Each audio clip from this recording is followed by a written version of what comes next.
Good morning, everyone, and welcome to Think Future. I'm Calabucas, and once again we're coming at you live from deep in the heart of Silicon Valley, California. We're talking innovation, startups, and the future, but not necessarily those, and not necessarily in that order. What do you think of my intro, huh? Should I keep going with that intro, or should I throw it away? Anyway, so I was thinking about speech on the internet. Because we've got a very interesting thing happening right now. I mean, when the internet first started, I thought it was great. I thought it was great because one of the things that your regular person can do, your regular person can just create a web page and put it up there, and people could find their web page, and they would go to some place like Alta Vista or Yahoo or whatever, and they would find the web page, and people could communicate with other people over the internet. And there wasn't that much of a barrier between people communicating to each other. There was all this stuff out there. I remember going to Yahoo at the very, very early days in the mid-90s when it was all manual, right? The best skiing sites were in the skiing category. The best car sites were in the car category. It was all manual. People had hand-picked every single solitary link on the Yahoo website. I mean, sure, it's not scaled now, right?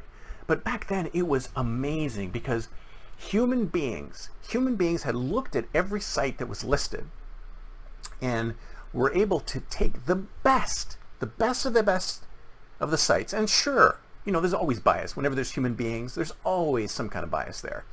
But people were able to actually get a hand-curated list of the best sites in that specific category.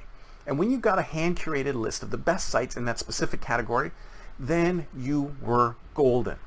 Nowadays, it's the complete opposite. It's very rare to see any kind of hand curation. If you think about it, that's what blogs are. Blogs kind of are hand curation of the internet. It's somebody creating a set of content and putting it online. Blogs, video blogs, podcasts, that's the new hand curated content on the internet, is those things. But the problem is that you can't get to those things unless you go through these middlemen. And I've talked about these middlemen before. And the problem with the middlemen is that everyone uses the middlemen to get to the end result. And a lot of times the middlemen have various reasons to keep you from getting to the end result. Maybe they don't like your politics. Maybe they don't like your race. Maybe they don't like something about what you said. Who knows what it is?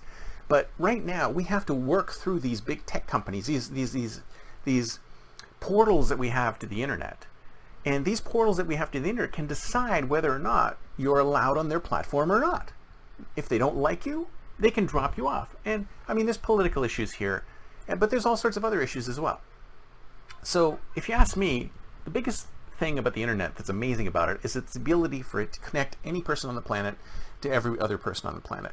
So since that's broken now, since we have this disconnect between person A and person B because this middleman in the middle is keeping these people from talking to each other for some reason, who knows what it is, it could be anything, that there's no reason why there can't be new platforms being built. And this is what it tends to happen.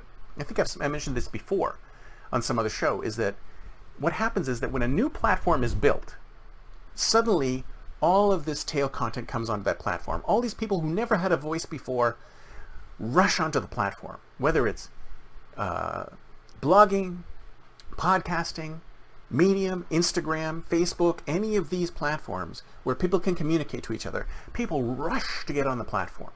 They rush to get on the platform. It's a gold rush to the platform. And then after a while, what ends up happening is that because there's so many people on the platform, the company needs to build some kind of filtering mechanism to decide what is shown and what is not shown. And when that happens, it breaks everything. There's a disconnect between person A and person B, and that disconnect is there based on what the company wants to do. And then a new platform comes out, and the same thing happens again and again and again and again. And every time a new platform comes out, there's this gold rush, there's the filtering, and then some move to the top, some get forgotten. So we need to come up with some way of breaking this cycle. We need to build a completely peer-to-peer based platform that allows any person to communicate with any other person without this big tech filtering in between. Because if we don't have something like that, then we're going to see the same thing happening over and over again. If it's not LinkedIn, it's Medium. If it's not Medium, it's Substack. If it's not Substack, it's Patreon. If it's not Patreon, it's Locals. If it's not this, if it's like platform after platform after platform after platform will have to be built, and we have to move on to the next one and the next one and the next one, because each one of these platforms is going to go through the iterations where it's going to think it needs to separate the wheat from the chaff. But if you ask me, it's all wheat.